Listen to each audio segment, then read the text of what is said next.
बेटे स्कूल का टाइम हो गया है, चलो चलो लेट हो जाएगा। जाइए जाइए जाइए, ये लीजिए। अच्छे से स्कूल जाइएगा। बाय बेटे, bye bye bye bye by.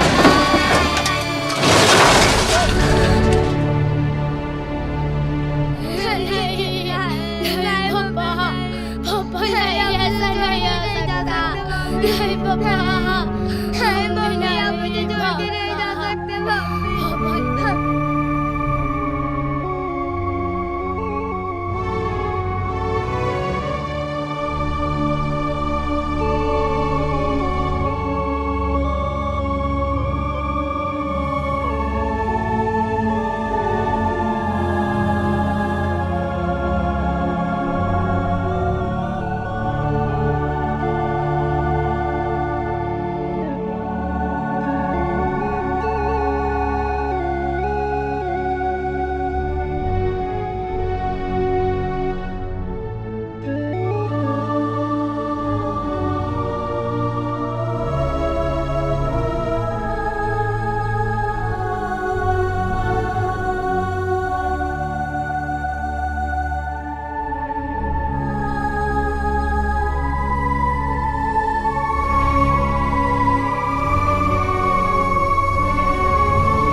चुभ रहा है।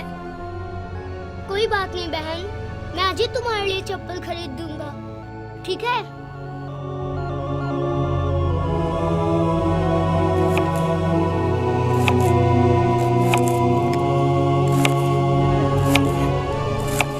भैया भैया, मेरी बहन बहुत दिनों से भूखी है, कुछ खाने के लिए है तो दे दीजिए।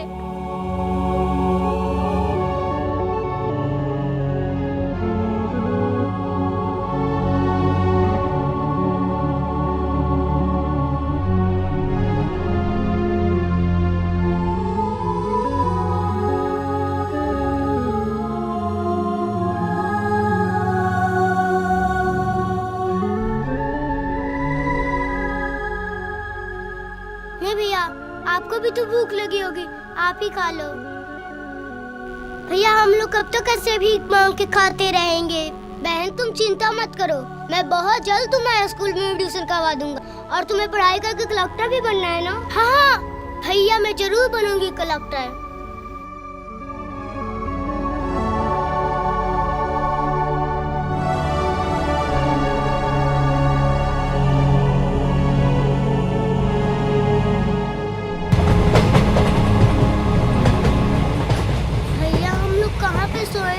कोई बात नहीं बहन, हम लोग यहीं पे सो जाएंगे।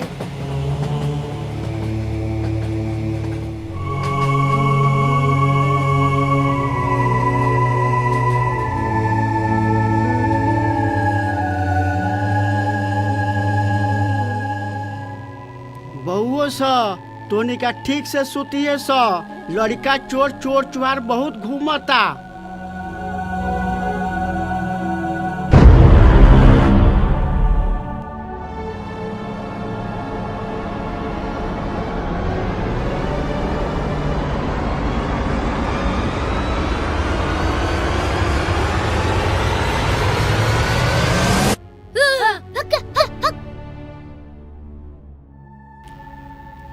बाबू सा तोनी के यहाँ सुतल ठीक नहीं खे, तोनी का चल चला हमरा जौरे। तोनी के वहाँ खाना पानी पढ़ाई लिखाई सब बढ़िया से मिली। तोनी के बहुत बढ़िया जगह पर लेके हम रख दे। ठीक हो चाचा।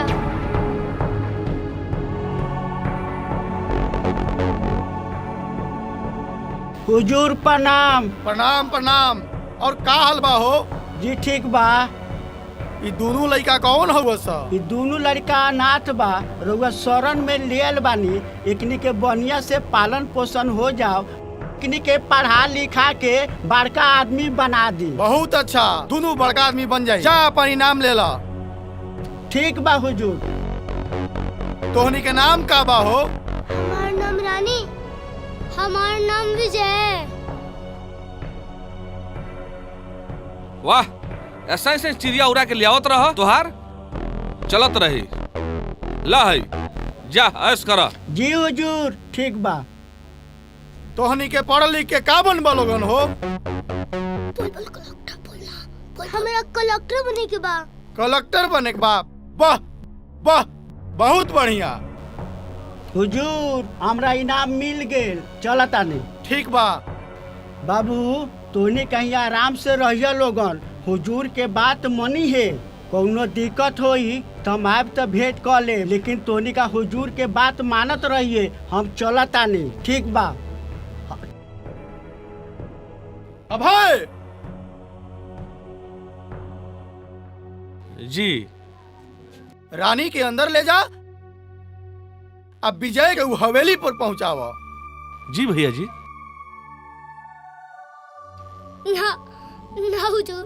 ना हुजूर, हमनी एक रोटी में दोनों बहन आधा आधा खा ले, लेकिन हमनी अलग ना रह सकतानी हुजूर। अरे विजय चिंता मत कर, तोरा बहन के देख रेख हमनी के करे। यहाँ लड़का अलग रहेला, लड़की अलग रहेला। देखत का बाड़ा, ले जा। हाँ भैया, हमको छोड़ के मत जा भैया। बहन तुम रो मत, तुमको पढ़ लिख के कलेक्टर भी तो बनना है, तो हुजूर की तो बात माने क्यों है? रानी अपन ख्याल रखे रानी।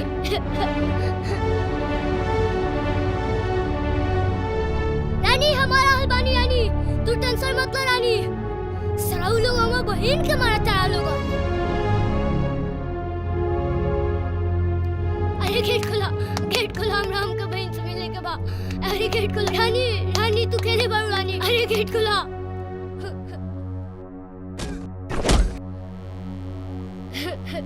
हे भैया मिला दो ना हम का बहन, एक बार भैया प्लीज मिला दो ना। थोड़ा क्या हाथ होता नहीं भैया, मिला दो ना।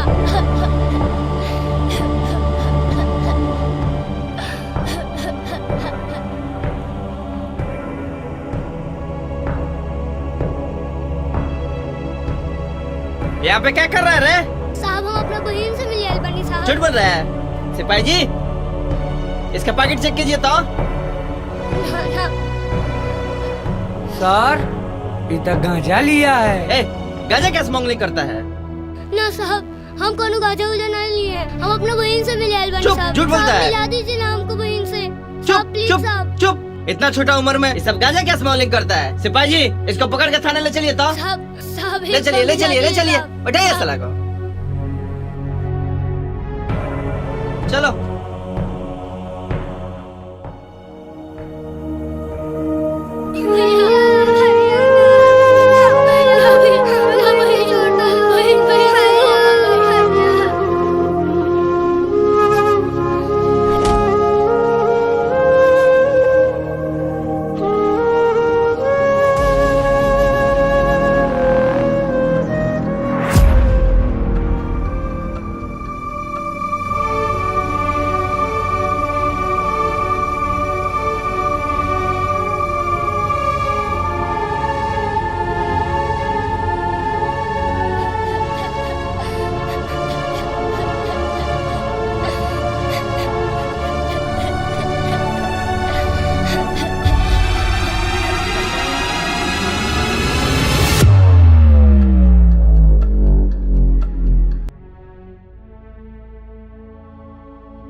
कौन बाड़े रे तू? नईखस पहचानत? विजय हैं। नैकी पहचानत? याद कर आज से 20 बरस पहले दूगो छोट बच्चा तोरा कारण अलग भेल रहे। उ छोट बच्चा में से एगो हम हैं विजय। तू विजय बाड़े? अभी भी प्यार से पूछा तनी, बता दे हमर बहन कहाँ बा? आज तोरा ऐसा जगह भेजेम तोर बहन से मुलाकात हो जाई।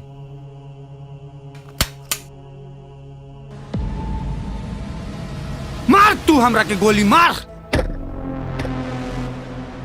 अभी भी पूछा तनी, बता दे हमर बहन का।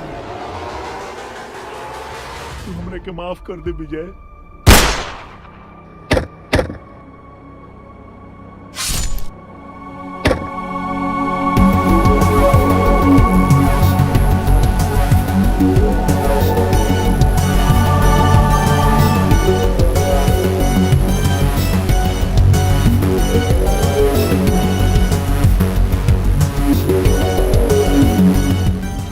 सिपाही देखो तो के भाई ये लोग। अरे इतर राघव सर सर इतर राघव सर हवन। इरागो के भी मार दिलस। शर्मा जी देखे ना के है। सर इतर सिपाही त्रिपाठी बाड़। सर कातिल कौनो होखे बड़ा बुरा तरीके से मरले बा। कैसे मरले होई?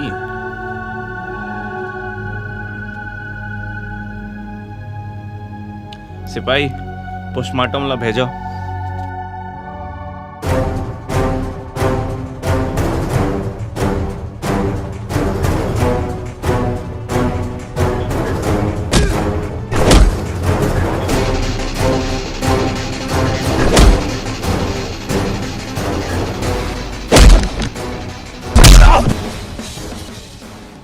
हाँ बोला।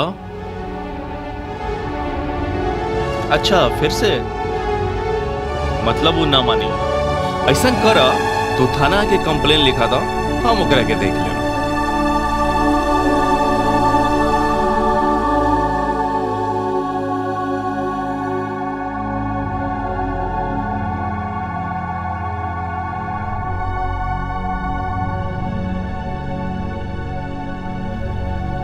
हेलो क्या? शर्मा जी सर। गाड़ी निकालिए तो कोई पुलिस वाले का हत्या हो गया है।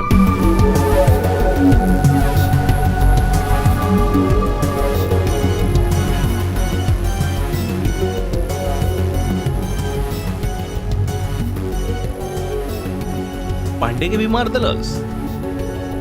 सर कातिल बहुत सातिर बटे। सातिर कितना हुई? जब ओकरा गांड में पुलिस के डंडा घुसी तब पता लग जाई। ठीक बा चलो।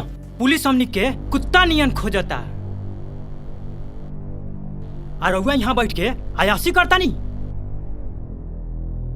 पुलिस के 2 मिनट में स्टोमाइसिस पोए चिया पोए पोए। हा हा हा हा हा हा।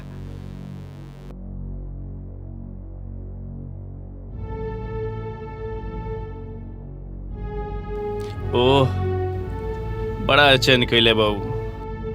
खैर कोनो बात नहीं खे। कातिल कितना सातिर होई, पुलिस के हाथ भी लंबा होकेला। एक ना एक दिन ओकरा के पकड़ के रहे माम। ठीक बा।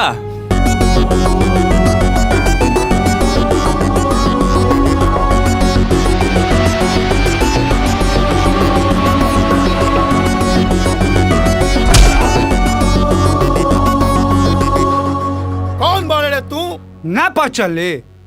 याद कर चौधरी, आज से ठीक 20 बरस पहले 2 नन्ना मुन्ना लइका तोरा लंग आयल रहे और तू वादा कैले रहस कि तू पढ़ा लिखा के ओकरा कलेक्टर बनेबे। ओही में के ऊ छोट लइका विजय है। अच्छा तो विजय बाड़ी। हाँ। अरे देखो देखो ये अपना बहन से मिले आइल बा। अरे बहन से मिलबे। अभी भी चौधरी तोरा मौका बा। हम प्यार से पूछा तनी बता दे हमर बहन कहाँ बा। अरे देखत के बरसन बड़े संसारवा के।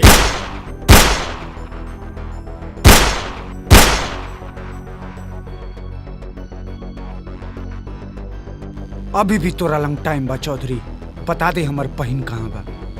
विजय विजय माफ कर दे विजय। नहीं के मालूम तोर बहन कहाँ बा विजय।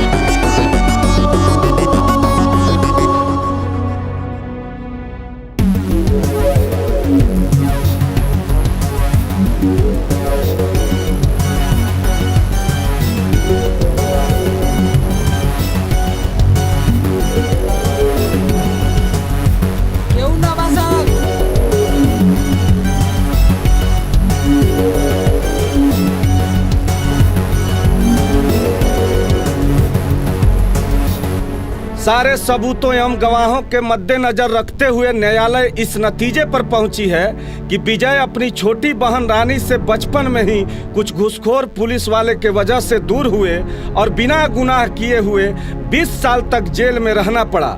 20 साल बाद विजय जेल से आते ही पुलिस वाले एवं नेता की हत्या किया।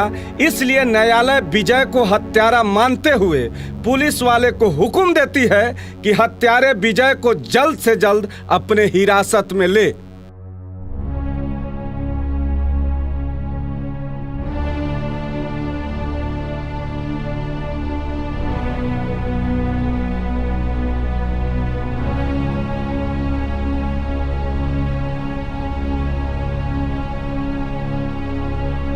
चला तनी गाँव वाला जे भेल अपने लोग हम करेंगे, जे गलती भेल हुई हमरा माफ करो और अपन ख्याल रखो। चलिए इंस्पेक्टर साहब। 1 मिनट, हमनी के दुख सुख में रहे वाला भैया इतना बड़का मसीहा आज हमनी के छोड़ के गांव वाला सबके जातनी, बहुत दुख के बात बा। कुछ ऐसे करी ना सर कि हमरा भैया के इंसाफ मिल जाए, कुछ करी ना। विजय, पूरा गांव वाला के प्यार देख के बहुत अच्छा लगा। एही खातिर विजय तोरा ला आज एक तोहफा लेके आइल बानी।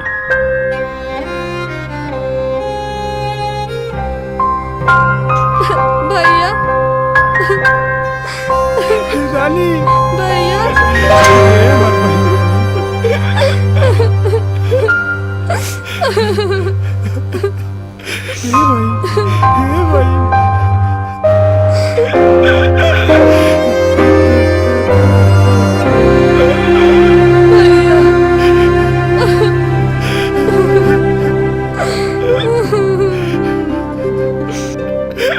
भैया अपन बकरी से ना मिल कहाँ बाबा पकड़ी?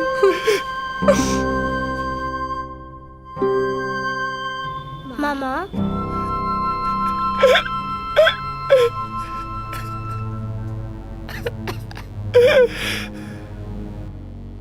भैया मेरे पाँव में बहुत चुभ रहा है। कोई बात नहीं बहन, मैं आज ही तुम्हारे लिए चप्पल खरीद दूंगा, ठीक है?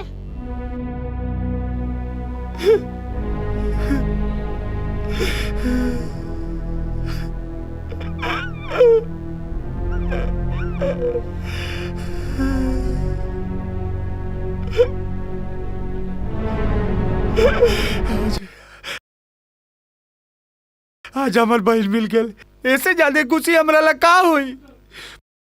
बहन तू अपन ख्याल रखे, बहुत जल्द, बहुत जल्द। भैया अपन जीजा से ना मिल। जीजा के हमार जीजा?